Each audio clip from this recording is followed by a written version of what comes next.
Me llamo Beatriz Velasco.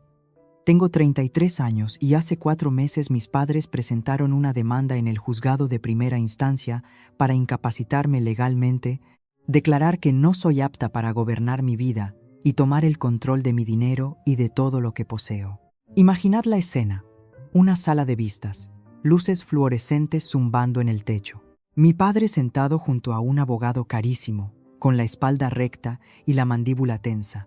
La misma postura que ha mantenido presidiendo nuestra mesa durante 30 años. Mi madre, secándose los ojos con un pañuelo de tela, interpretando el papel de la pena como si hubiera nacido para ello. Sus abogados mirándome con sorna desde el otro lado del pasillo, como si esto ya estuviera decidido. Querían mi cuenta bancaria, mi coche, mi piso. Me llamaron inmadura, incapaz, no apta para gestionar mis propios asuntos. No tenían ni idea de lo que yo tenía en realidad. Y había una cosa, solo una, que Gerardo Velasco, el hombre que controló todo y a todos en nuestra familia durante 3 décadas, nunca se molestó en comprobar: los registros públicos de la misma oficina donde su hija trabajaba cada día. Antes de contaros qué pasó después, si esta historia resuena contigo, tómate un momento para darle a me gusta y suscribirte, pero solo si realmente quieres, y deja un comentario diciéndome desde dónde me escuchas y qué hora es allí ahora mismo. Ahora, dejadme llevaros 4 meses atrás, a la tarde en que abrí mi buzón y encontré una notificación certificada del juzgado.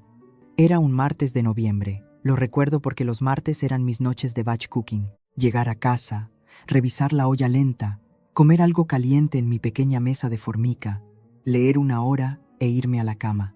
Esa era mi vida, predecible, tranquila, mía. Mi piso era un estudio interior de 40 metros cuadrados en un segundo piso sin ascensor, en un barrio de clase media donde nadie molestaba a nadie. El grifo goteaba si no lo cerrabas con fuerza. El radiador de hierro hacía ruido a las 2 de la mañana. El alquiler eran 750 euros al mes, y nunca me había retrasado en un pago en 7 años. Revisé el correo en la encimera de la cocina, la factura de la luz, publicidad del supermercado y luego un sobre blanco, más pesado que los demás, con el escudo del Ministerio de Justicia impreso en la esquina superior izquierda.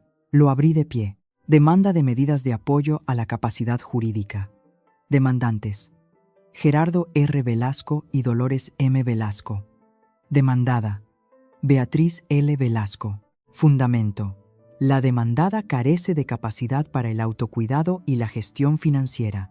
Me temblaron las manos, no porque tuviera miedo del tribunal. Había trabajado en un registro de la propiedad toda mi carrera adulta. Sabía cómo era una demanda de este tipo. Había archivado cientos de ellas en cajas definitivas. Lo que me hizo temblar las manos fue la comprensión de que mis propios padres habían entrado en el despacho de un abogado, se habían sentado y habían dicho las palabras en voz alta: nuestra hija no puede cuidarse sola, danos el control. Dejé la carta sobre la formica, justo al lado de la pequeña libreta Moleskine que guardaba en el cajón de la cocina, la que tenía 11 años de registros de inversión escritos de mi puño y letra en columnas ordenadas, actualizadas cada trimestre. Mi padre siempre decía que su hija no sabía hacer nada excepto ordenar papeles. Tenía razón en la parte de los papeles, pero estaba equivocado en todo lo demás. Y el dinero que ellos pensaban que yo tenía, y el dinero que yo tenía en realidad, esos eran 2 números separados por una distancia que Gerardo Velasco no podría haber imaginado ni en su peor pesadilla. Para entender lo que pasó en esa sala, tenéis que entender a Gerardo Velasco. Mi padre era el tipo de hombre que presidía cada mesa, literalmente. Nochebuena, Navidad, una cena cualquiera de un miércoles. Daba igual. Cabecera de mesa, espalda recta, voz lo suficientemente alta para llenar cualquier habitación y no dejar espacio para nadie más. Si mi madre empezaba una frase, él la terminaba. Si yo ofrecía una opinión, él agitaba la mano como si espantara una mosca. ¿Qué saben las chicas de eso? Durante 20 y tantos años, dirigió Construcciones Velasco e Hijos, una empresa mediana, 15 operarios, subcontratas en obras comerciales por toda la provincia. Estaba orgulloso de ello, de la forma en que algunos hombres están orgullosos de las cosas. Ruidosamente, constantemente, y de una manera que te retaba a cuestionarlo. Conducía un Audi Q7 plateado que brillaba en la entrada de nuestro chalet adosado de 4 habitaciones. Leasing, no propiedad, aunque nunca ofreció ese detalle voluntariamente. Llevaba un Rolex en la muñeca izquierda, que tampoco era lo que parecía ser. Pero necesitarías la lupa de un joyero para saberlo. Y Gerardo no era el tipo de hombre que dejaba que la gente se acercara tanto. Mi madre, Dolores, o Lola para los amigos, era un tipo diferente de arma. Ella no ladraba órdenes. Ella lloraba. Ella suspiraba. Te llamaba a las 7 de la mañana para decir: «Solo me preocupo por ti, cariño», con una voz que te hacía sentir como si hubieras cometido un crimen por no llamarla tú primero. Y si decías que no a algo, cualquier cosa, llamaba a cada tía, prima y amiga de la parroquia en un radio de 50 kilómetros para decirles que estabas con problemas, que eras desagradecida, fría. Juntos eran un sistema cerrado. Gerardo mandaba, Dolores ejecutaba a través de la culpa, y cualquiera que se resistiera era reescrito como el problema. Lo que yo no sabía todavía, lo que nadie fuera del juzgado de lo mercantil sabía, era que Construcciones Velasco e Hijos había presentado un concurso de acreedores 6 meses antes de que esa demanda aterrizara en mi buzón. El leasing del Audi llevaba 3 meses de retraso. El chalet tenía un aviso de ejecución hipotecaria pegado en el interior de un armario de la cocina. Gerardo Velasco se estaba ahogando y necesitaba un salvavidas que pudiera controlar. La gente preguntará, la gente siempre pregunta, ¿por qué no cortaste la relación hace años? Es una pregunta justa, y la respuesta tiene 3 partes. La primera fue el dinero. Cuando tenía 22 años, recién salida de la universidad con un grado en gestión de la información y un trabajo en el registro de la propiedad que pagaba 24.000 euros al año, tenía una deuda de 35.000 euros de un préstamo personal para un máster privado que mi padre insistió que hiciera. Él había avalado el préstamo, y me recordaba ese hecho como quien te recuerda el tiempo. Constante, casualmente, y con la amenaza justa por debajo. Si te alejas de esta familia, Beatriz, llamo al banco. ¿Me entiendes? Soy el avalista. Puedo hacer una llamada. No podía, en realidad. Así no funcionan los avales bancarios en España. Pero yo tenía 22 años, y aún no lo sabía. Pagué cada céntimo de ese préstamo cuando cumplí los 31. Hice clic en confirmar pago final sentada en mi Seat Ibiza en el parking de un Mercadona y lloré durante 20 minutos. No de tristeza, sino porque por primera vez en 9 años, Gerardo Velasco no tenía nada mío en sus manos. Él simplemente aún no lo sabía. La segunda razón era Hugo, mi hermano pequeño, 13 años menor, tranquilo, inteligente, el tipo de chico que leía la Wikipedia entera en su móvil y no se lo decía a nadie. Vivía bajo el techo de Gerardo. Si yo me iba, Gerardo castigaría a Hugo por ello, le quitaría la ayuda para la universidad, lo echaría, lo usaría para hacerme daño, o le haría daño para recordármelo a mí. No podía arriesgarme a eso. Hugo cumplió 20 años el año pasado. Está en su segundo año de ingeniería con una beca de excelencia que se ganó él mismo. Ya no es un rehén. La tercera razón era un papel. Cuando tenía 24 años, firmé un poder notarial limitado dándole a mi padre autoridad para gestionar una reclamación del seguro de mi coche. Una cosa pequeña. No leí la letra pequeña con suficiente atención. Confiaba en él porque era mi padre, y yo tenía 24 años, y todavía creía que esa palabra significaba algo. Gerardo se quedó con la copia autorizada. Yo lo revoqué ante notario 3 años después. Pero Gerardo presentó ese poder original con su demanda de curatela, como si todavía estuviera activo, como si yo le hubiera dado el control voluntariamente una vez y pudiera necesitar que se lo dieran de nuevo. Ocultó la revocación, mintió al tribunal. Yo tampoco sabía esa parte todavía, no hasta la fase de pruebas. La persona que trabaja en archivos entiende algo que la mayoría de la gente no. El momento en que abres un expediente importa tanto como lo que hay dentro. No corté lazos inmediatamente, esperé, me preparé, y cuando las 3 cadenas se rompieron el préstamo, la dependencia de Hugo, el poder notarial revocado, Gerardo perdió cada pizca de influencia que tenía. Así que escaló a un tribunal, y ese fue su error, porque puedes alejarte de una llamada telefónica, pero no puedes alejarte de un proceso judicial. Me forzó a una pelea que no podía evitar. Así que me preparé para la única pelea que necesitaría. Aquí está la cosa sobre ser archivera y registradora que nadie te dice. Pasas tus días rodeada de la anatomía financiera de toda una provincia. Escrituras de propiedad, notas simples, embargos, ejecuciones hipotecarias, transferencias de herencias, miles de ellos, año tras año, pasando por tus manos. La mayoría de la gente en mi oficina los procesaba y pasaba a otra cosa. Yo los procesaba y tomaba notas. A los 23 años, empecé a leer sobre inversión en fondos indexados. Nada exótico, nada arriesgado. El método Bogle. Comprar el mercado total, mantener los costes bajos, no tocarlo, dejar que el interés compuesto haga lo que hace el interés compuesto. Abrí una cuenta en MyInvestor con mis primeros 400 euros y configuré aportaciones automáticas cada mes sin falta.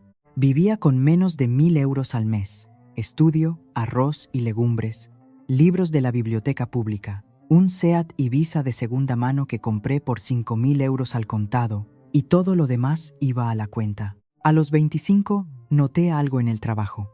Subastas de la Seguridad Social y Hacienda. Pisos que salían a subasta porque los dueños debían impuestos atrasados. A veces solo unos pocos miles. Vi pasar los registros. Una casa de 2 habitaciones en un barrio obrero comprada en subasta por 23.000 euros. Valor catastral anterior mucho mayor. Hice los cálculos en una servilleta durante el almuerzo. Compré esa casa. Pasé los fines de semana arreglando pladur, pintando paredes, cambiando grifos con tutoriales de YouTube y una caja de herramientas prestada. La alquilé por 850 euros al mes a una pareja joven que la mantenía más limpia de lo que yo la dejé. Luego compré otra. Luego una tercera. Mi compañera Margarita Gil, 61 años, contable jubilada, ahora trabajando a tiempo parcial en nuestra oficina porque decía que la jubilación era aburrida, se convirtió en algo entre una mentora y un ángel de la guarda. Me enseñó a leer balances financieros, como un cirujano lee una resonancia magnética. Revisaba mis declaraciones de la renta. Me ayudaba con el notario. Nunca me dijo que estaba loca por vivir en un estudio, mientras era dueña de 3 propiedades en alquiler. Nadie en el trabajo lo sabía. No conducía un coche nuevo, no usaba ropa de marca. Mi escritorio tenía una taza corporativa y un monitor del ministerio. Y si lo mirabas, veías un programa de gestión de registros y nada más. No verías la segunda pestaña que mantenía abierta en mi portátil personal en casa. Una cartera de inversión que llevaba 11 años componiendo intereses. Margarita era la única persona que sabía que tenía más que un estudio a mi nombre. Pero incluso Margarita no sabía el número exacto. No hasta que el tribunal me ordenó revelarlo. Después de que me negué a firmar los papeles de curatela voluntaria, Gerardo cambió de táctica.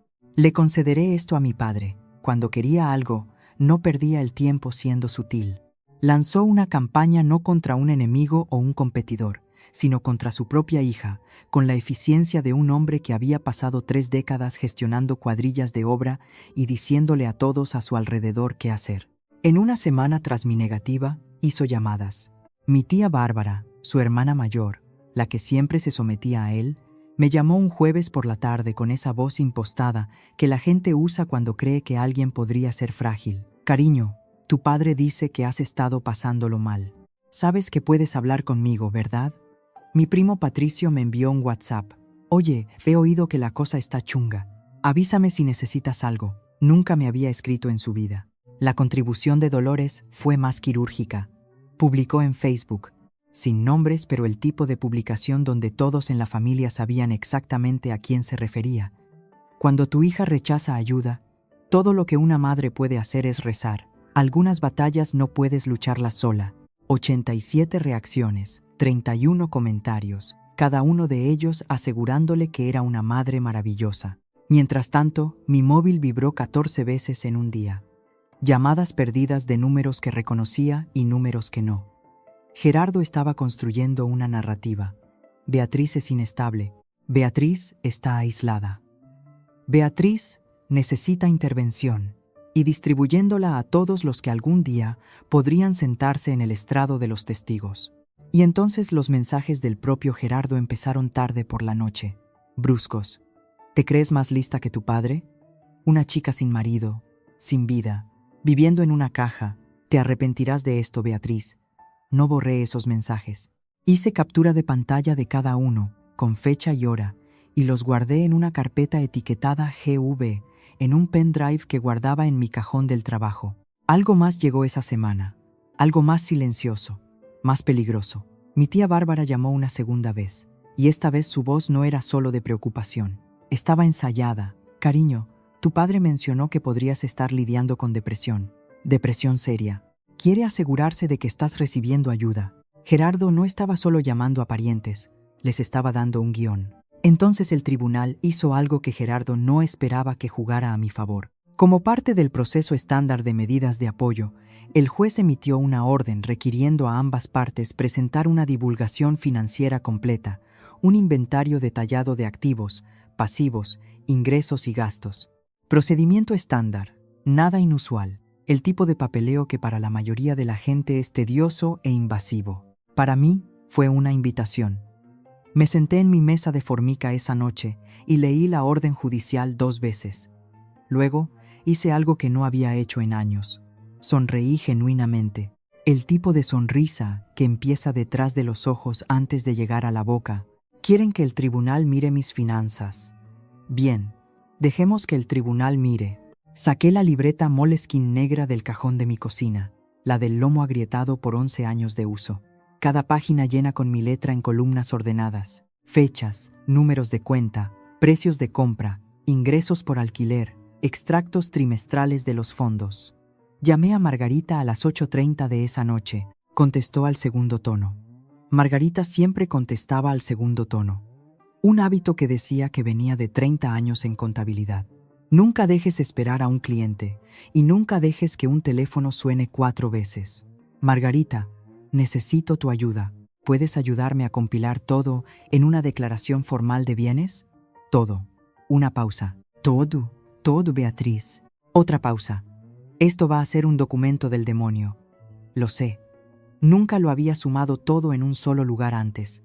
11 años de aportaciones a fondos indexados, crecimiento compuesto, dividendos reinvertidos, 3 propiedades de alquiler con plusvalía y flujos de ingresos, ahorros, el SEAT Ibiza que valía unos 4.000 euros en un buen día, el contrato de alquiler del estudio. Cuando Margarita y yo terminamos la hoja de cálculo 3 días después, nos sentamos una frente a la otra en la mesa de su cocina y miramos fijamente el número al final de la página. Margarita se quitó las gafas de lectura, las puso sobre la mesa y dijo: «Tu padre no tiene absolutamente ni idea, ¿verdad?» «No», dije, «no la tiene». Sinceramente, yo misma me sentí un poco aturdida. Había estado tan concentrada en el proceso a ahorrar, invertir, mantener, repetir que nunca había dado un paso atrás para ver la imagen completa. Los números se componen en silencio, no se anuncian, simplemente crecen en la oscuridad, como raíces bajo el hormigón. Mientras yo compilaba la verdad, Gerardo estaba fabricando una mentira. A través del traslado de documentos antes de la vista, recibí copias de lo que el abogado de Gerardo, Borja de la Rosa, había presentado al tribunal en nombre de mis padres. Borja de la Rosa tenía 50 años, impecable, y se especializaba en derecho de familia y sucesiones. Tenía reputación en la provincia por ganar casos de incapacitación, mayormente involucrando a clientes ancianos cuyas familias querían el control de sus patrimonios. Llevaba trajes a medida, usaba una pluma Montblanc y tenía la confianza suave de un hombre que nunca había sido sorprendido en un tribunal. Cobraba 350 euros la hora y Gerardo le estaba pagando con dinero prestado, dinero que Gerardo no podía permitirse, apostando a que lo recuperaría de mí multiplicado por 10. El paquete de pruebas contenía 3 elementos.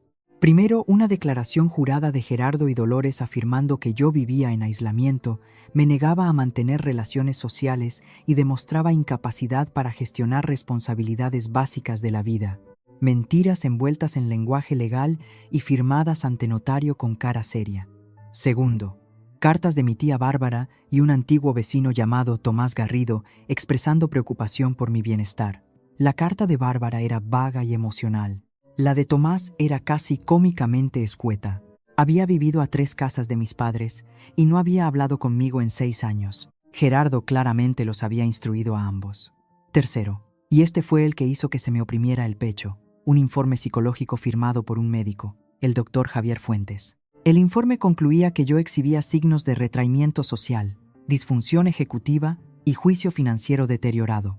Lo leí 2 veces, luego verifiqué el encabezado. El doctor Fuentes nunca me había conocido, nunca me había examinado, nunca había hablado conmigo. El informe se basaba enteramente en descripciones proporcionadas por miembros de la familia, una evaluación psicológica de una persona que el médico nunca había visto. Dejé el documento y cogí mi teléfono. Raquel Perea, la abogada que había contratado 3 días antes, contestó al primer tono. Raquel, el informe psiquiátrico. El médico nunca me examinó. Lo vi. Eso no es solo poco ético. No, dijo Raquel. Es potencialmente fraude procesal y falsedad, y es exactamente lo que vamos a usar. Debería contaros cómo encontré a Raquel Perea. 2 días después de recibir la citación judicial, me senté en la biblioteca municipal. No en casa, no en el trabajo, en algún lugar donde nadie viera mi pantalla, y busqué abogados especializados en luchar contra tutelas abusivas. No había muchos. Es un área del derecho estrecha. El nombre de Raquel apareció en un artículo de un periódico local sobre la reforma de la ley de discapacidad. Había representado a 3 clientes, cuyas familias habían intentado usar el sistema para tomar el control de sus finanzas. Había ganado los 3. Su despacho era pequeño. Un bajo comercial reconvertido en una calle lateral del centro. El tipo de lugar por el que pasarías sin darte cuenta. Estanterías del suelo al techo. Un título de la Universidad Complutense en la pared y una taza de té en su escritorio que claramente se había enfriado hace horas. Tenía 41 años, era directa y tenía el tipo de calma que sugería que se había sentado frente a historias peores que la mía. Dime qué quieren, dijo. Todo. Mi cuenta bancaria, mi coche, mi piso. ¿Y qué tienes realmente? Puse la carpeta sobre su escritorio, no la carpeta del tribunal. Mi carpeta. La que Margarita y yo habíamos compilado. Raquel la abrió.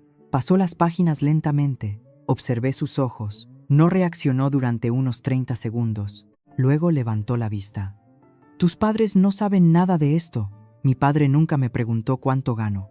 Asumió que ya sabía la respuesta. Raquel cerró la carpeta y se recostó. Esto es lo que vamos a hacer. Primero, voy a solicitar al tribunal que designe a un médico forense independiente. Alguien que realmente te conozca en lugar de escribir un informe basado en el guión de tu padre. Segundo, preparamos la declaración de bienes exactamente como ordenó el tribunal. Tercero, y esto es importante, no enseñamos ni una sola carta hasta la vista. Hizo una pausa. Hay una cosa más. Saca tu informe de la sirve esta noche y verifica tus ficheros de morosidad. No esperes. ¿Por qué? Porque en mi experiencia, cuando un padre solicita la curatela sobre un hijo adulto financieramente independiente, a veces no es la primera vez que cruzan una línea. No entendí lo que quería decir. Todavía no. Gerardo, mientras tanto, no estaba esperando al tribunal. Estaba construyendo su caso en el Tribunal de la Opinión Pública. Le dijo al grupo de hombres de su cofradía que su hija mayor estaba luchando mentalmente. No dijo incapacitación. Dijo intervención, que sonaba más suave, más noble, como algo que haría un padre amoroso. Dijo que él y Dolores estaban interviniendo antes de que fuera demasiado tarde. 3 hombres se ofrecieron a rezar con él. Uno le estrechó la mano y dijo: «Estás haciendo lo correcto, Gerardo». Dolores amplificó el mensaje con precisión quirúrgica. Llamó a los socios comerciales de mi padre, los que aún no habían oído hablar del concurso de acreedores, y mencionó casi de pasada que estaban lidiando con una situación de salud familiar. Llamó a vecinos, llamó a la esposa del administrador de fincas de mi casero. Llegó más y más lejos en cada círculo que algún día pudiera superponerse con el mío. Los efectos me golpearon en el trabajo un jueves por la mañana. Estaba en mi escritorio procesando un lote de transferencias de propiedad cuando mi jefa se detuvo y me preguntó si podíamos ir a la sala de reuniones para una charla rápida. Fue amable al respecto. Dijo que había recibido una llamada. No dijo de quién, preguntando sobre mi estado de salud mental y si estaba afectando mi rendimiento laboral. Estoy obligada a preguntar. Dijo no, sin amabilidad. ¿Hay algo que te gustaría que Recursos Humanos supiera? La miré. Mis padres están presentando una demanda que tengo la intención de combatir. No tiene mérito. Mi trabajo no se ha visto afectado y no lo hará. Ella asintió. Tomó una nota y me dejó ir. pero el daño estaba en el aire. 2 compañeros me miraron diferente en el pasillo. Alguien había visto la publicación de Dolores en Facebook. Luego vino la llamada del casero. Gerardo había contactado con la administración de mi edificio, expresando preocupación por la capacidad de su hija para mantener su vivienda. Mi casero, un hombre decente que nunca había tenido una queja sobre mí, llamó para preguntar si todo estaba bien. No dijo que no renovaría mi contrato. Solo dijo que estaba comprobando. Gerardo estaba tratando de desmantelar mi vida desde fuera hacia adentro. Empleo, vivienda, círculo social, ladrillo a ladrillo, y pensaba que se lo estaba haciendo a alguien que no tenía nada, sin recursos, sin aliados, sin recurso legal. Esa noche seguí el consejo de Raquel y saqué mi informe de la Sirve con mi certificado digital. Me senté en mi mesa de cocina con el portátil abierto y un vaso de agua que nunca toqué. La primera página cargó y todo parecía normal. Mis tarjetas, mi seguro de coche, historial limpio, organizado, mío. Luego bajé. 2 tarjetas de crédito revolving que yo nunca había abierto. Una Wissink, una Cofidis, ambas emitidas 14 y 11 meses antes. Saldo pendiente combinado, 28.400 euros. Direcciones de facturación que no reconocía, pero una de ellas coincidía con un apartado de correos que Gerardo había usado para su empresa. Seguí bajando. Una póliza de crédito con garantía personal, girada contra una cuenta a mi nombre en un banco rural por 85.000 euros, abierta hace 9 meses. La solicitud llevaba mi nombre, mi DNI y una firma que no era la mía. Me quedé muy quieta durante mucho tiempo. Mis padres no solo habían presentado una demanda de curatela para ganar el control de mis finanzas, ya habían estado dentro de mis finanzas sin mi conocimiento, sin mi consentimiento, usando información que habían obtenido del poder notarial que yo había revocado hacía 3 años. Gerardo se había quedado con la copia autorizada original, la presentó como activa y la usó para abrir líneas de crédito a nombre de su hija para alimentar una quiebra de la que no le había contado a nadie.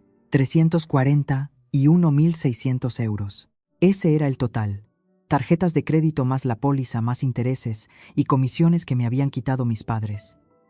Llamé a Raquel a las 11:15 de la noche. Lo encontré, dije. Mi voz era más firme de lo que esperaba. 2 tarjetas fraudulentas, una póliza con firma falsificada. Exposición total más de 340.000 euros. Raquel guardó silencio un momento. Entonces, esto es suplantación de identidad y estafa, Beatriz. Y esta es exactamente la razón por la que necesitan la curatela. Para legalizar retroactivamente lo que ya han hecho ilegalmente. ¿Qué hacemos? ¿Podríamos denunciarlo a la Policía Nacional ahora mismo? No. Me sorprendí a mí misma con lo rápido que salió la palabra. Todavía no. Quiero que todo salga a la luz de una vez en la vista, delante del juez, delante de su abogado, delante de mi padre. Raquel hizo una pausa. ¿Entiendes el riesgo? Sí, esperamos. Entiendo el riesgo. También entiendo a mi padre. Necesita escucharlo leído en voz alta en el acta, en una habitación de la que no pueda salir. Ese es el único lenguaje que ha respetado alguna vez. Vale, dijo Raquel.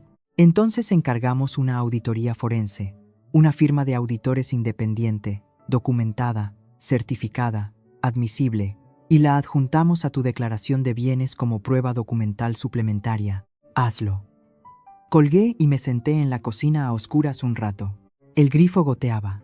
El radiador hacía ruido, y en algún lugar al otro lado de la ciudad, en un chalet con un aviso de embargo escondido dentro de un armario, Gerardo Velasco dormía profundamente, confiado en que su plan estaba funcionando. 3 semanas antes de la vista, una mujer llamada Lucía Martín vino a mi apartamento. Era la médico forense o trabajadora social adscrita al juzgado, 55 años, pelo gris y profesionalmente neutral, de esa manera que te hace querer ser completamente honesta.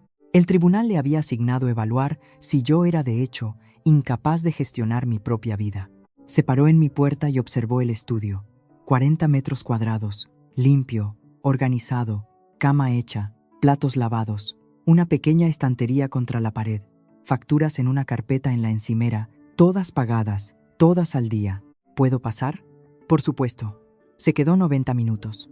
Preguntó sobre mi trabajo, mi rutina diaria, mi vida social, mis finanzas, preguntas generales, cuidadosas, diseñadas para detectar confusión o lagunas. Respondí a cada una claramente. Le hablé de la oficina de registros, de mis hábitos de lectura, de las recetas que cocinaba entre semana y los paseos que daba los domingos por la mañana. Tomó notas. Preguntó sobre mis padres. Ellos creen que no puedo gestionar mi vida, dije. Yo no estoy de acuerdo. ¿Por qué cree que presentaron esta demanda? La miré directamente. Tendrá que preguntarles a ellos. Lucía también se reunió con Gerardo y Dolores. Raquel me contó después lo que le habían dicho. Gerardo había dominado la reunión, hablado por encima de Dolores varias veces y enfatizado con frustración visible que yo vivía en un estudio, conducía un coche viejo, no tenía marido y no tenía hijos. 33 años, había dicho, inclinándose hacia adelante, clavando un dedo en la mesa, viviendo en una caja, sin futuro. ¿Eso le parece normal? Dolores había llorado, por supuesto. El informe de Lucía se presentaría al tribunal antes de la vista. No sabía lo que había escrito, pero cuando salió de mi apartamento, se detuvo en la puerta y miró mi estantería. 3 filas de profundidad, mitad financiera, mitad literaria, y luego me miró con una expresión que no pude leer del todo. Gracias, Beatriz. Tengo lo que necesito. Y sonrió muy levemente.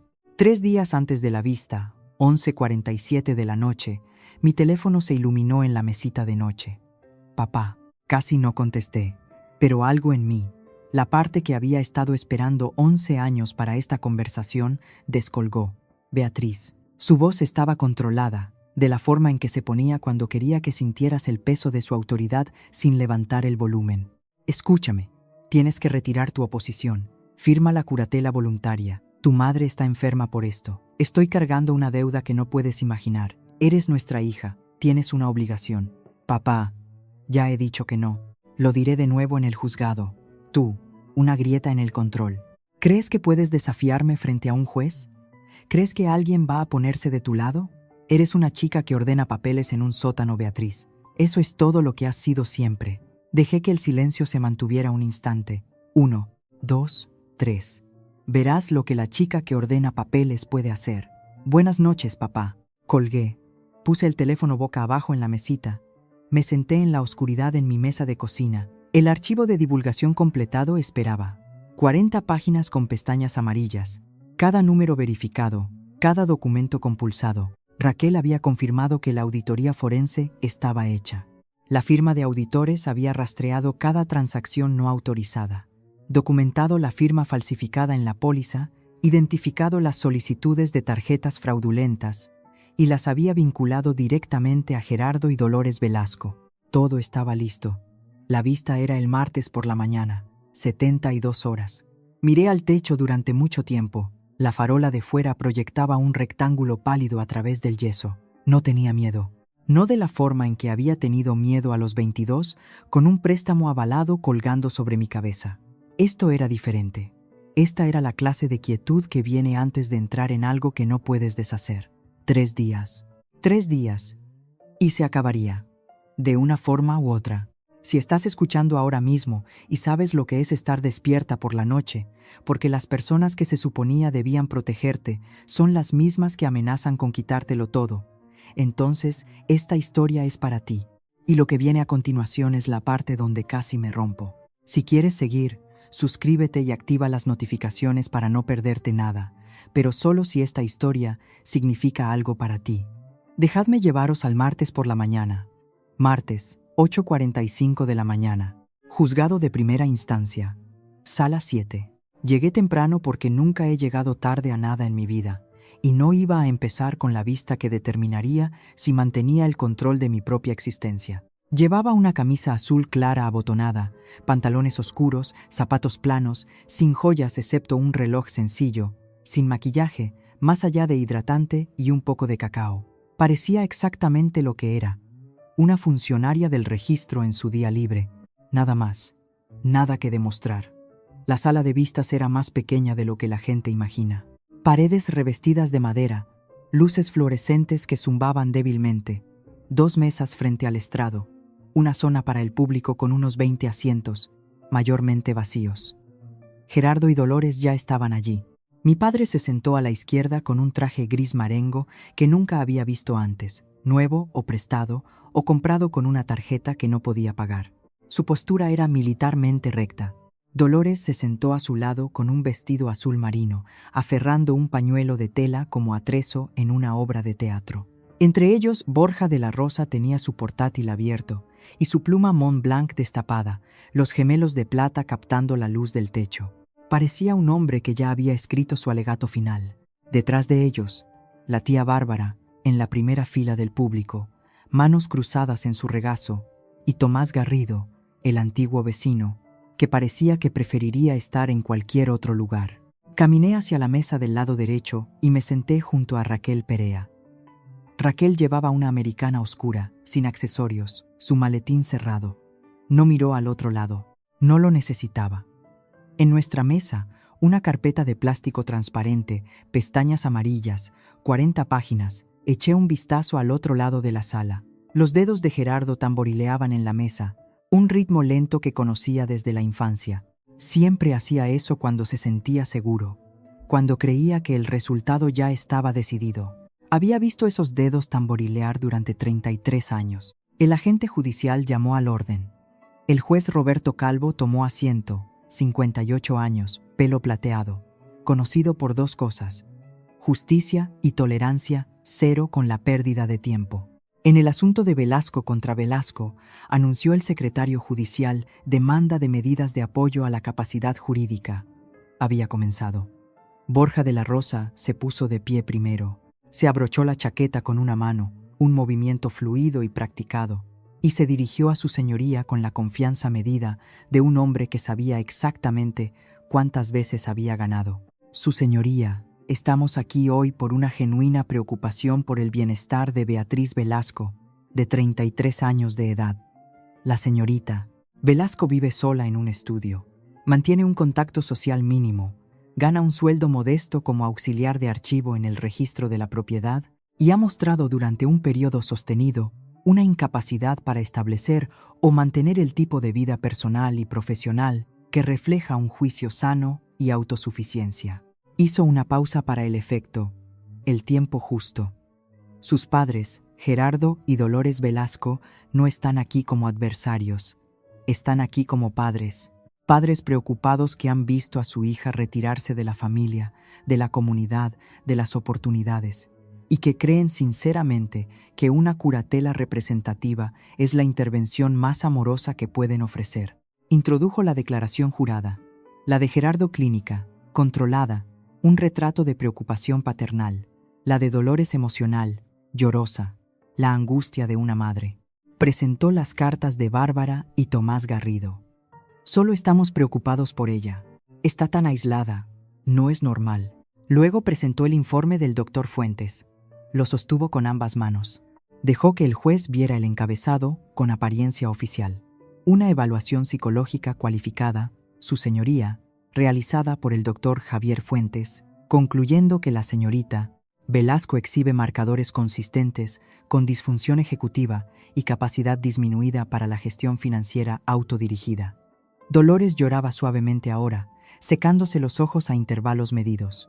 Gerardo estaba sentado rígido, su expresión dispuesta en algo que pretendía parecer dolor, pero que a cualquiera que lo conociera le parecía exactamente control. Borja de la Rosa volvió a su asiento, destapó su Mont Blanc e hizo una nota. Me miró al otro lado del pasillo brevemente, con desdén. De la forma en que miras algo que ya está resuelto. Es un auxiliar de archivo, decía esa mirada. Ella no tiene nada.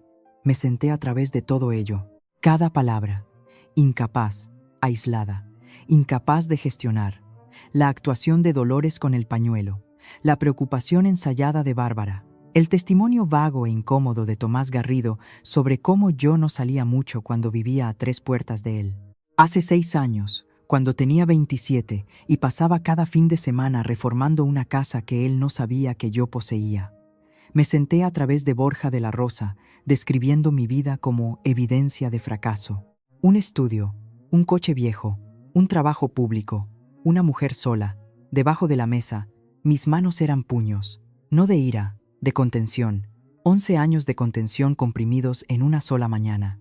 Raquel puso su mano ligeramente en mi antebrazo. Todavía no, murmuró sin mover los labios. Casi. Miré al otro lado del pasillo a mi padre. No estaba mirando a De la Rosa ni al juez, me estaba mirando a mí.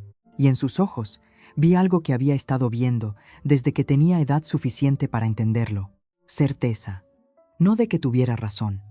Gerardo nunca cuestionaba si tenía razón.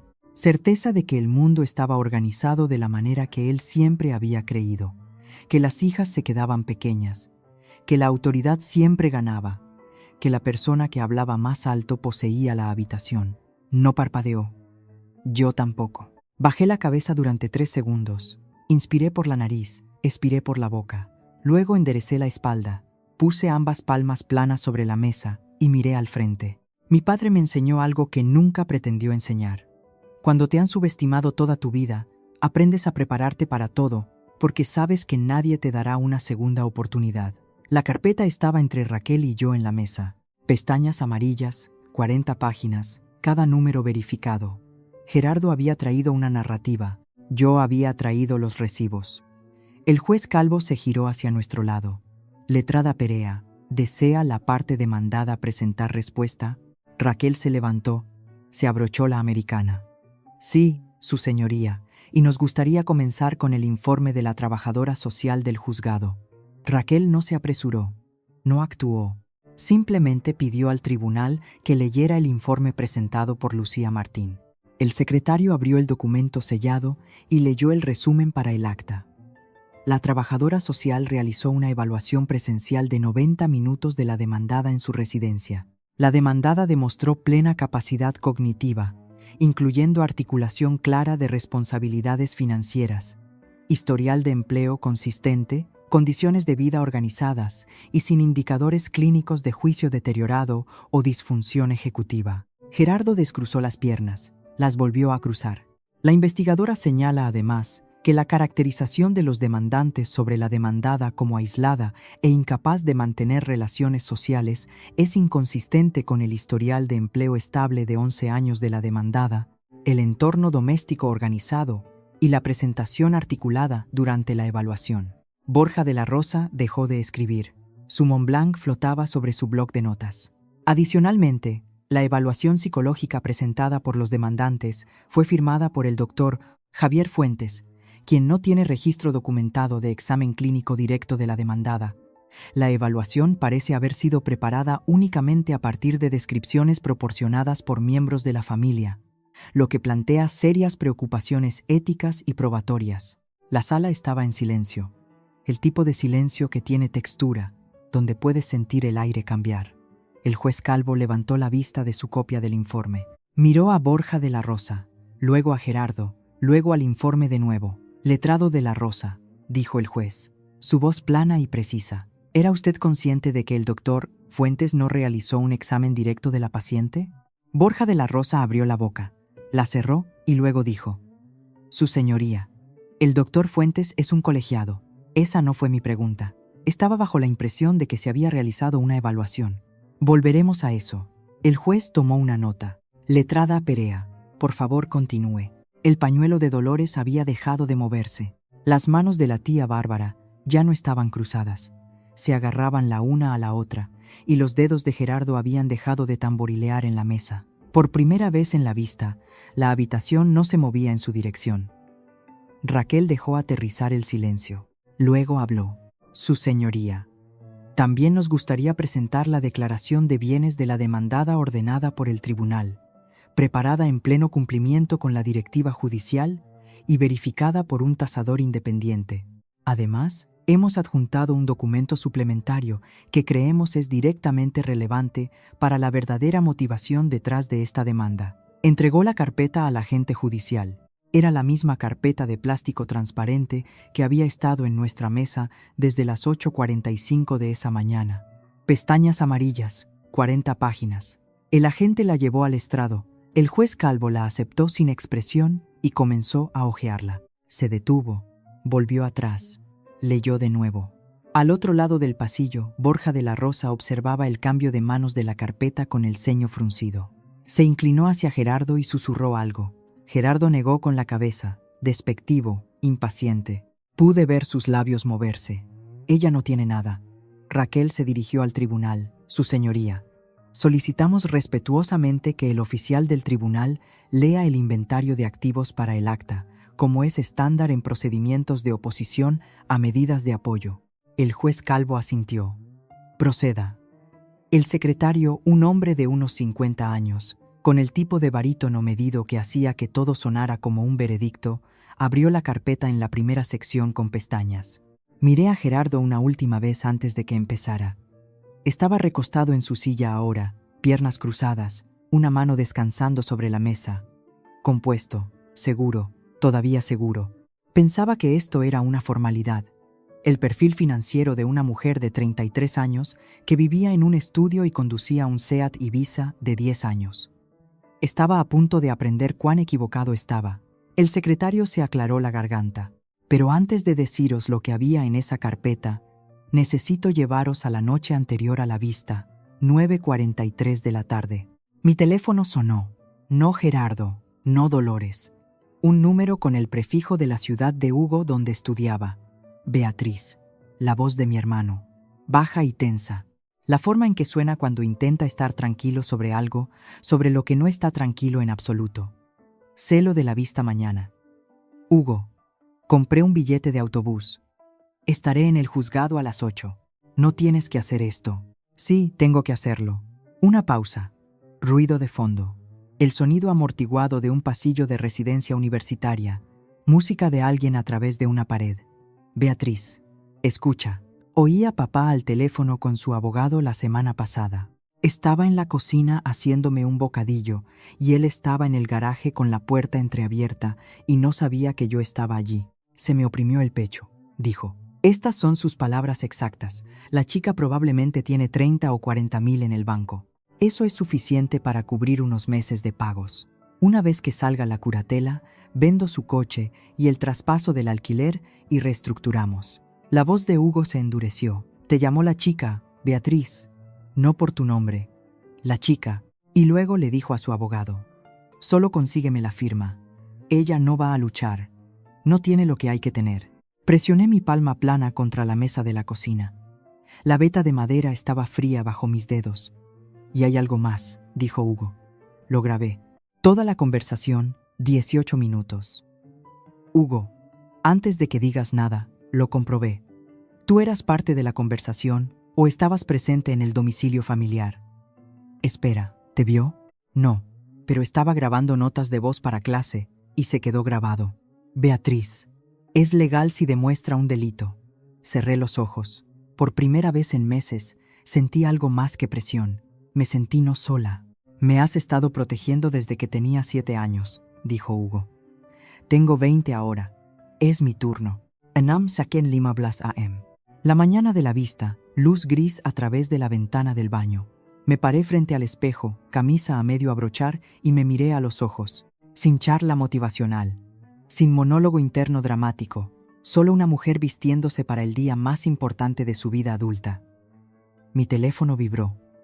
Raquel. Orden de operaciones, dijo. Todo negocios. Primero, el informe de Lucía Martín. Establecemos que eres competente y que su evaluación psicológica es basura. Segundo, el inventario de activos. Mostramos al tribunal que no solo eres competente, sino que has estado construyendo patrimonio independientemente durante una década. Tercero, hizo una pausa. Tercero es la auditoría forense, la suplantación de identidad, la póliza, las tarjetas. Esa es la que no se esperan. Esa es la que nadie se espera. Cuando el punto 3 llegue al acta, necesito que hagas exactamente una cosa, Beatriz. Quédate sentada, quédate en silencio. Deja que los documentos hablen. He estado dejando que los documentos hablen toda mi carrera. Una pausa. Pensé que oía a Raquel casi reírse. Buen punto. Una última cosa. Tu hermano viene. Está en un autobús ahora mismo. Bien. Si necesitamos su testimonio, corrobora el motivo. Gerardo en grabación diciendo que quiere tu dinero para cubrir sus deudas. Eso no es un padre preocupado buscando tutela. Eso es depredación financiera con pasos extra. Entendido. Te veo a las 8:30. Terminé de abrocharme la camisa. Me pasé una mano por el pelo. Hidratante, cacao, zapatos planos. Eso era todo. Cogí la carpeta, 40 páginas, pestañas amarillas, y la deslicé en mi bolso junto a una botella de agua. Conduje el Ibiza al juzgado, semáforo en rojo. Paré. Miré al asiento del copiloto, la carpeta, la botella de agua. Todo mi caso en una carpeta de plástico transparente que costó 2 euros en la papelería. Luz verde. De vuelta en la sala del tribunal. El secretario mantuvo la carpeta abierta. Se aclaró la garganta y comenzó. Activo número 1. Su barítono era nivelado, casi monótono. Cartera de fondos indexados Vanguard y cuentas de valores asociadas, mantenidas únicamente a nombre de Beatriz L. Velasco. Saldo verificado a 31 de octubre. 1.214.812 euros. La sala no jadeó. Eso solo pasa en las películas. Lo que pasó fue peor, más visceral. Un silencio tan denso que tenía masa. La voz del secretario colgó en el aire como humo, y nadie se movió. La pluma de Borja de la Rosa tocó su bloc de notas, pero no escribió. El pañuelo de Dolores cayó de sus dedos a su regazo. Gerardo se inclinó hacia adelante lentamente, como un hombre que ha oído mal algo y está inclinando la oreja para captar la corrección. El juez Calvo miró del documento a mí, luego a Gerardo, luego de vuelta al documento. Su expresión no cambió, pero su postura se modificó, se enderezó de la forma en que lo hace cuando un juez se da cuenta de que el caso que está escuchando no es el caso que le contaron. Gerardo se giró hacia Borja. Eso no. Hay un error. ¿De dónde sacaría ella? Es un auxiliar. Compruebe el número. Eso no puede estar bien. Lo oí. Toda la sala lo oyó, porque Gerardo nunca aprendió a susurrar. Borja de la Rosa no comprobó el número. Miró fijamente el documento en la mano del juez y por primera vez desde que comenzó la vista, su pluma Montblanc estaba tapada. Raquel se sentó inmóvil a mi lado. Yo me senté inmóvil a su lado. Habíamos acordado no decir nada, dejar que los números hablen. El secretario miró al juez. El juez Calvo asintió. Continué. Activo número 2. El secretario pasó la página. 3 propiedades residenciales mantenidas únicamente a nombre de Beatriz L. Velasco. Las enumero una por una. Direcciones, fechas de compra, valores de tasación actuales, cada uno verificado por un tasador independiente. Un piso de 2 habitaciones en Calle del Olmo comprado en subasta hace 8 años por 23.000 euros. Valor actual 185.000 euros. Un piso de 3 habitaciones en Avenida del Progreso, comprado hace 5 años por 61.000 euros. Valor actual 240.000 euros. Un dúplex en Calle Cedro comprado hace 3 años por 92.000 euros. Valor actual 265.000 euros. Valor total tasado inmobiliario 690.000 euros. Ingresos anuales combinados por alquiler 30.600 euros. Borja de la Rosa cerró su portátil, puso ambas manos planas sobre la mesa. No miró a Gerardo, no miró a nadie. Estaba haciendo cálculos, no matemáticos, sino profesionales. Calculando cuán profundo era el agujero que su cliente había cavado y si era demasiado tarde para salir. La cara de Gerardo era de un color que nunca había visto en él antes, no roja de ira, no la compostura forzada de la autoridad, algo entre incredulidad y vértigo. Su hija, la que él había llamado auxiliar, la que vivía en una caja, la que no podía gestionar su propia vida, poseía 3 casas. Él había perdido la suya. Ella poseía 3. Dolores ya no estaba llorando. Estaba mirando la nuca de Gerardo con una expresión que, si no la conocieras, podría haber parecido shock. Pero yo la conocía. Esa era la cara que Dolores ponía cuando estaba recalculando. Cuando el guión que había preparado ya no era útil y necesitaba uno nuevo. La tía Bárbara, en el público, había descruzado los brazos y estaba sentada con las palmas planas sobre los muslos, absolutamente quieta. Tomás Garrido estaba mirando la puerta de salida. El juez Calvo dijo: «Proceda». El secretario pasó a la tercera pestaña. Comenzó. Activo número 3. Documento suplementario. Informe de auditoría forense independiente preparado por García y asociados auditores. Leyó constantemente sin inflexión. Hallazgos. Entre enero del año anterior y septiembre del año actual, Gerardo R. Velasco y Dolores M.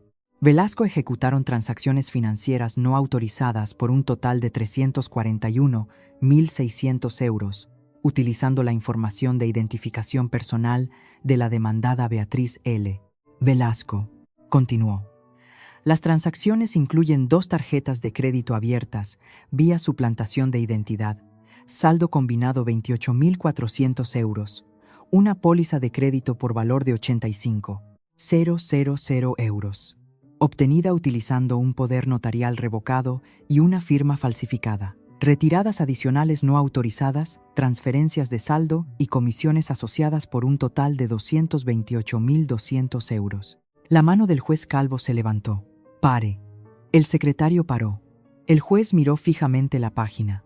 Luego se quitó las gafas de lectura lenta, deliberadamente, y las dejó en el estrado.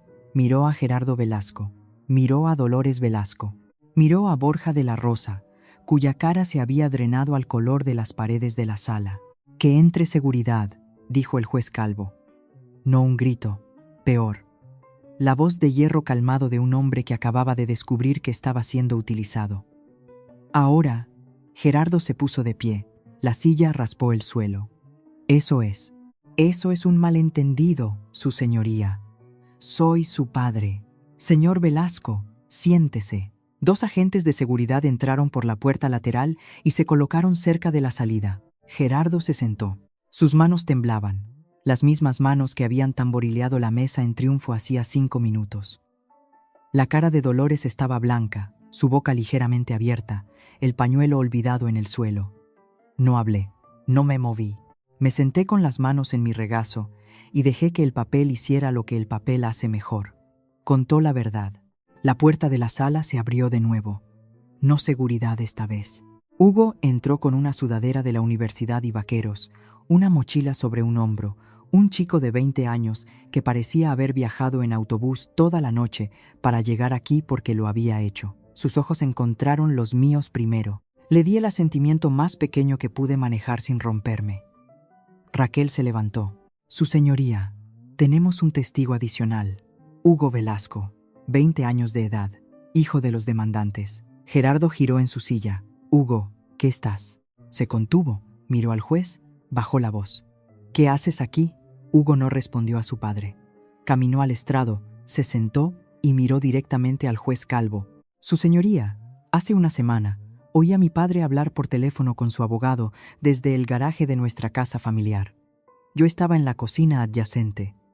Él no sabía que yo estaba presente. Sacó un papel doblado de su bolsillo, una transcripción impresa. Mi padre declaró, y cito: «La chica probablemente tiene 30 o 40.000 en el banco. Eso es suficiente para cubrir unos meses de pagos. Una vez que salga la curatela, vendo su coche y el traspaso del alquiler y reestructuramos». También se refirió a mi hermana como la chica y dijo: «Solo consígueme la firma, ella no va a luchar, no tiene lo que hay que tener». Hugo miró a Gerardo por primera vez. «Papá no presentó esta demanda porque esté preocupado por Beatriz. La presentó porque está arruinado y pensó que ella era un blanco fácil». Gerardo se lanzó hacia adelante en su asiento. «Hugo, estás traicionando a tu familia». El mazo del juez Calvo golpeó el estrado como un disparo. «Señor Velasco, una palabra más y lo declararé en desacato, ¿me entiende?». La boca de Gerardo se abrió, se cerró, se recostó. Sus manos agarraron los reposabrazos. El Rolex, el falso, captó la luz fluorescente una última vez. Hugo, todavía en el estrado, se giró hacia mí. Sus ojos estaban húmedos, pero su voz era firme. «Siento no haber dicho algo antes, Beatriz».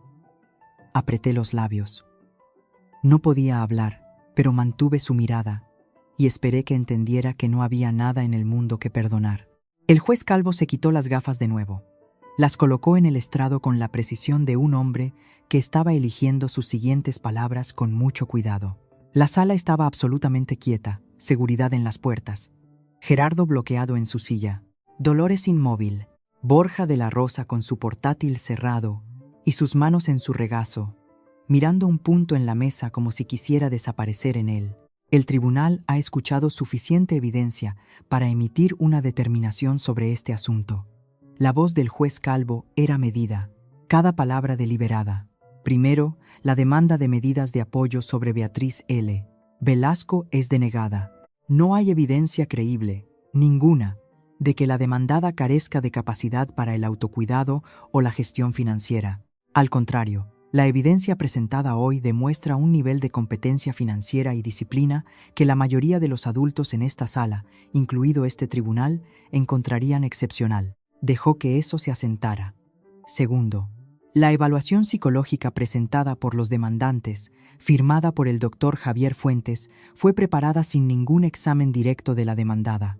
Este tribunal considera ese documento como, en el mejor de los casos, gravemente negligente y en el peor, un intento deliberado de engañar al tribunal. Estoy remitiendo el informe del doctor Fuentes al Colegio de Médicos para su revisión. La mandíbula de Gerardo se tensó. Tercero, y este es el asunto que más me preocupa. El juez se inclinó hacia adelante. La auditoría forense, adjunta a la declaración de la demandada, presenta indicios prima facie de suplantación de identidad, estafa y uso de un poder notarial revocado para obtener crédito en nombre de otra persona. Estos no son asuntos civiles, estos son hechos delictivos. Se giró hacia el secretario. Ordeno que se deduzca testimonio de todo el acta de este procedimiento junto con la auditoría forense y toda la documentación de soporte para ser remitida a la Fiscalía para investigación criminal. De vuelta a Gerardo y Dolores. Señor y señora Velasco, no deben abandonar el país hasta nuevo aviso. ¿Entienden? Gerardo no respondió. Dolores asintió apenas. El mazo bajó. Se levanta la sesión. El sonido hizo eco en las paredes revestidas de madera y el techo alto y las luces fluorescentes que zumbaban, indiferentes, de la forma en que lo hacen los sistemas, continuando funcionando independientemente de quién acababa de ser expuesto bajo ellas. Gerardo estaba mirando sus zapatos, caros, lustrados, comprados para una actuación judicial que acababa de convertirse en la escena de un crimen. Yo había soñado con cómo se sentiría este momento. La verdad es que no se sintió como una victoria. Se sintió como exhalar después de contener la respiración durante 11 años. Si has llegado hasta aquí, gracias sinceramente. Esta historia no ha terminado todavía. Lo que pasa después de que cae el mazo, cuando la sala se vacía y estás de pie en un pasillo con las personas que se supone que te deben amar incondicionalmente, esa es la parte que nunca pensé que tendría el coraje de contar. Si conoces a alguien que esté pasando por algo así, comparte esta historia con ellos. A veces saber que no estás solo es el primer paso. Quédate conmigo, casi estamos allí. El pasillo fuera de la sala 7 tenía suelos de granito que hacían resonar cada paso. Caminaba hacia la salida con Raquel a mi izquierda y Hugo 2 pasos detrás cuando lo oí. Beatriz, Gerardo viniendo rápido, Dolores detrás de él, Borja de la Rosa ya, separándose hacia los ascensores sin mirar atrás. La chaqueta del traje de Gerardo estaba desabrochada, su corbata aflojada, la apariencia controlada de hace una hora desmoronándose en tiempo real. «Tienes que parar esto. La remisión a la fiscalía. Dile a tu abogada que lo retire. Soy tu padre». Un agente de seguridad dio un paso adelante. Raquel se posicionó entre Gerardo y yo sin levantar la voz. «Señor Velasco, mi clienta no tiene obligación de hablar con usted. Le aconsejo encarecidamente que mantenga la distancia». Gerardo la ignoró. Sus ojos estaban en mí. No enfadado ahora, no dominante, desesperado. Era la primera vez en mi vida que veía a Gerardo Velasco parecer desesperado, y debería haberme dado satisfacción, pero en cambio solo me hizo sentir cansada. Se giró hacia Hugo. «Hijo, sabes que te manipularon. Tu hermana, papá». La voz de Hugo era tranquila pero final. «Para. Nadie me manipuló. Tú hiciste todo esto tú solo». Dolores alcanzó mi brazo. Sus dedos rozaron mi manga. Fríos, temblando. «Beatriz, por favor». «Lo siento, cariño. Lo siento tanto». Dejé de caminar, me giré para mirarla, y le dije la cosa más verdadera que le había dicho nunca a mi madre. «Mamá, tu disculpa no borra 341.000 euros en transacciones no autorizadas a mi nombre. Tenéis que hablar con un abogado penalista ahora, no conmigo». Me giré de nuevo, zapatos planos sobre granito, Raquel a mi lado, Hugo detrás de mí, las puertas de cristal del juzgado delante, la luz de la tarde entrando a través de ellas como algo abriéndose. No miré atrás. No había nada detrás de mí que necesitara ya. El sistema se movió a su propio ritmo después de eso, lentamente y luego todo a la vez. 2 semanas después de la vista, la fiscalía abrió diligencias previas. Gerardo fue imputado por 3 delitos: usurpación de estado civil, estafa y falsedad documental. Dolores fue imputada como cooperadora necesaria. El doctor Javier Fuentes recibió notificación del Colegio de Médicos de que su licencia estaba bajo revisión por emitir una evaluación clínica sin examen directo del paciente. Nunca supe el resultado, pero Raquel me dijo que la web de su consulta desapareció el mes siguiente. Borja de la Rosa no enfrentó cargos criminales, pero el Colegio de Abogados abrió un expediente deontológico. Raquel dijo que ese tipo de expediente no acaba carreras, pero las persigue. Gerardo fue inhabilitado para administrar empresas una vez que se presentaron los cargos. Incluso si ganaba el caso penal, el daño reputacional era total. La póliza, las tarjetas, las solicitudes falsificadas, todo fue documentado, impugnado y deshecho. Cada cuenta fraudulenta fue cerrada. Cada cargo no autorizado fue revertido. Mi sirve fue limpiada línea por línea, como quien friega un grafiti de una pared. El total robado: 341.600 euros. Cada euro contabilizado y ordenado devolver por el juzgado. La gente me ha preguntado si presioné por la pena máxima. No lo hice. No busqué hacer sangre. No busqué una declaración pública o una entrevista en los medios. Pedí exactamente 2 cosas: la devolución de lo que fue tomado y la eliminación de cada marca fraudulenta de mi historial financiero. Eso es todo. No necesitaba su castigo. Necesitaba mi nombre de vuelta, limpio, intacto y mío. Raquel solicitó la orden de alejamiento la semana después de que se anunciaran los cargos del fiscal. El juez la concedió sin vista. Revisó el acta del caso de curatela y firmó el mismo día: 200 metros.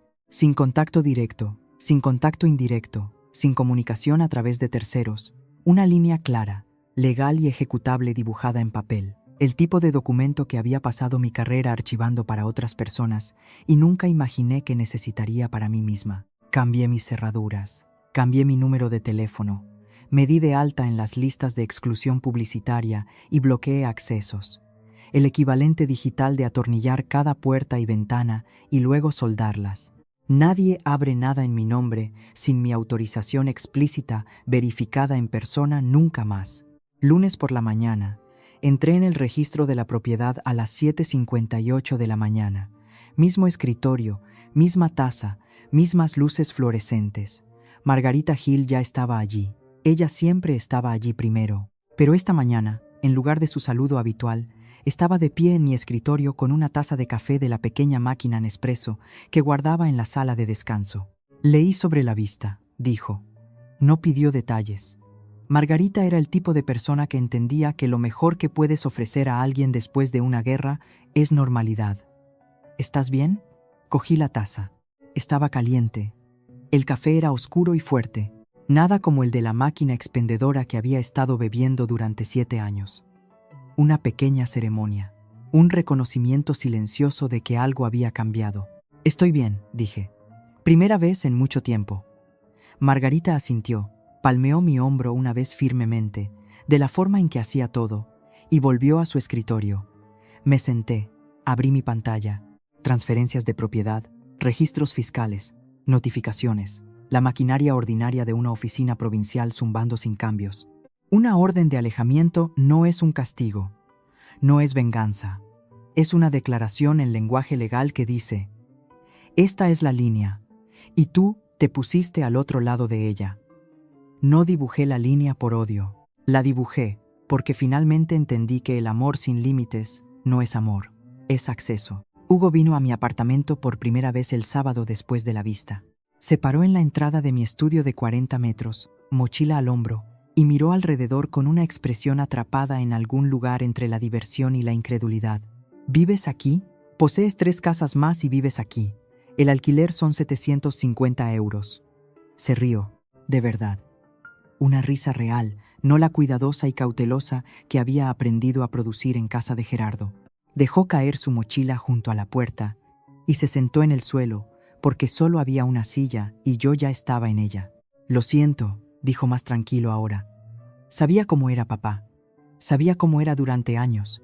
Y no dije nada hasta que tenías 17, luego 18, luego 19, y en tu primer año de universidad intentando sobrevivir con una beca y comida de comedor. Esa no era tu pelea, Hugo. Nunca fue tu pelea. La hice mi pelea. Y eso fue lo más valiente que alguien en esta familia ha hecho en mucho tiempo. Pedimos pizzas. Las comimos en el suelo con la espalda contra la pared. Servilletas de papel en el regazo.